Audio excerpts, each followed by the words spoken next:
Salut à toi, jeune entrepreneur, futur entrepreneur, peut-être moins jeune entrepreneur, mais en tout cas à la recherche de nouvelles idées business, de nouvelles idées de commerce, d'entrepreneuriat sur le net. Il est sûr que sur Internet, tu peux trouver plein de choses, des choses saines, des choses malsaines, des marketing de réseau, des systèmes pyramidaux, des choses donc illégales, des choses légales. Et ça, c'est assez complexe de pouvoir un petit peu cerner le vrai du faux, discerner ce qui fonctionne de ce qui ne fonctionne pas. Quelle est la vérité dans tout ça? Donc le but de cette vidéo, c'est qu'en 5 questions, je vais te permettre de te guider vers des éléments de réponse qui vont te permettre de faire un choix par rapport aux moi-même les différentes recherches que j'ai pu faire depuis quelques années pour discerner le vrai du faux. Alors premier point qui me paraît très logique, mais je préfère le préciser, quelque chose qui fait trop rêver, quelque chose qui paraît juste complètement hors du commun, le plan de l'année, le truc où tu vas gagner des ronds à rien faire. Non mais à un moment donné, il faut arrêter. Évidemment que c'est impossible. Oui, on peut gagner beaucoup d'argent grâce à Internet, grâce à de nouveaux modèles économiques, grâce à tout ce qui se passe aujourd'hui sur Terre. Oui, on peut faire des choses très très belles, très novatrices. Mais dans tous les cas, ça va demander du temps. Dans tous les cas, ça va te demander d'apprendre des choses, de te développer personnellement. On ne peut pas faire de l'argent en claquant des doigts. Oui, il y a des possibilités, mais non. Juste les gens qui sont là pour te faire rêver, arrête. Tu perds ton temps. Deuxième point, deuxième axe de réflexion, c'est l'aspect juridique, l'aspect légal de la chose. Pour cela, ça va être très objectif à ce que je vais te dire. Il y a des textes de loi, il y a des fédérations, il y a des organismes qui sont là pour la répression des fraudes et il faut aller vérifier. Donc premier organisme, DGCCRF. Il y a un autre point, c'est la FVD. N'importe quelle entreprise sérieuse à son implantation en France va faire les démarches pour s'affilier à la FVD. Attention aux entreprises qui sont en cours d'ouverture depuis 1 an, 2 ans, 3 ans, 5 ans. S'inscrire à la FVD, ça prend pas 50 ans. Si aujourd'hui une entreprise n'est pas inscrite à la FVD, c'est très certainement que la FVD l'a refusée. Ça veut dire que certainement, elle ne respecte pas un article de loi.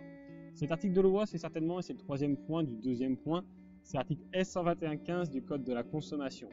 En France, il est interdit de faire de l'argent grâce au procédé et le mécanisme de la vente par effet boule de neige.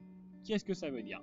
Ça veut dire simplement que si le produit ou le service que tu commercialises, les clients sont tous membres de ton réseau, c'est interdit, parce que c'est une pyramide déguisée.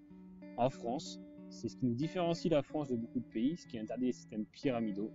En France, tu dois avoir des clients et potentiellement des équipes que tu aides à avoir des clients. Mais tes clients ne sont pas tes équipes.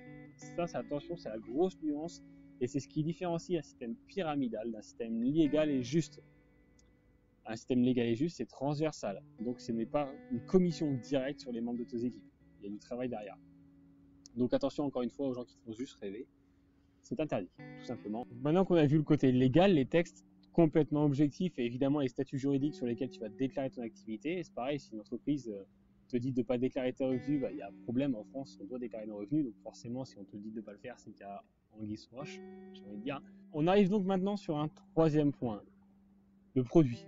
Est-ce qu'il y a un produit à commercialiser? Ça paraît encore une fois logique, mais s'il n'y a pas de produit, il n'y a pas de chiffre d'affaires. S'il n'y a pas de chiffre d'affaires, on ne peut pas gagner de l'argent.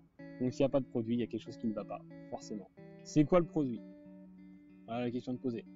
Quatrième point. Le quatrième point, c'est qui sont les créateurs de l'entreprise, tes leaders, les gens avec qui tu as travaillé.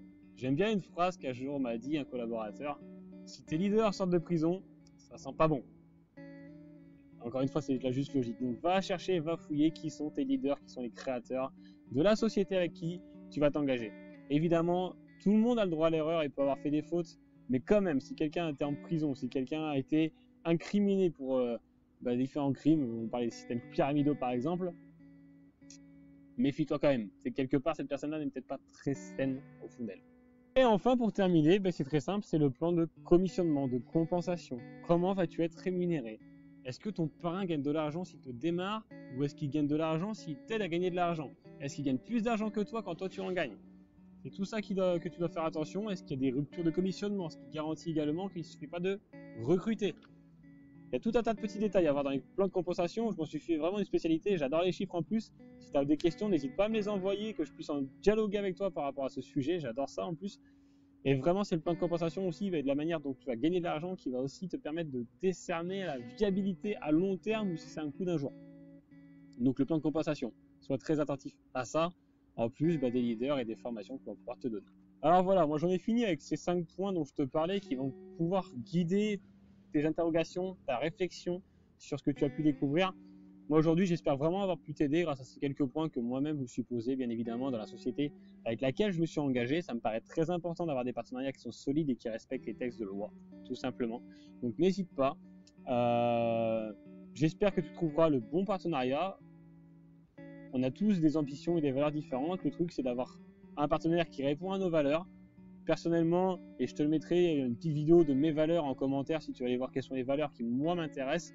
En tout cas, l'idée c'est vraiment encore une fois de te souhaiter un franc succès dans la légalité, dans le long terme et pas de coup d'un jour parce que les coups d'un jour, va forcément me donner, tu vas le payer. Donc fais attention à ça évidemment. Alors je t'invite à aller me laisser un gros pouce, un gros j'aime si cette vidéo t'a plu, si elle t'a apporté des pistes. Je t'invite même à la partager si tu connais des personnes qui sont aujourd'hui engagées avec des sociétés avec lesquelles tu doutes sur l'aspect légal et pyramidal de ce qu'ils sont en train de faire. Partage cette vidéo, donne-leur de l'information. C'est vraiment, moi ça me paraît important de le comprendre, alors n'hésite pas à le partager pour éviter peut-être à tes proches des bêtises, tout simplement. Abonne-toi à ma chaîne si tous ces sujets t'intéressent, tu verras encore d'autres vidéos sur lesquelles je pourrais te partager des choses sur le monde économique, sur le développement personnel, sur la création de business sur internet, etc. etc. Je te souhaite un excellent succès encore une fois, je te dis à très vite, commente et donne-moi ton avis en commentaire, à très bientôt.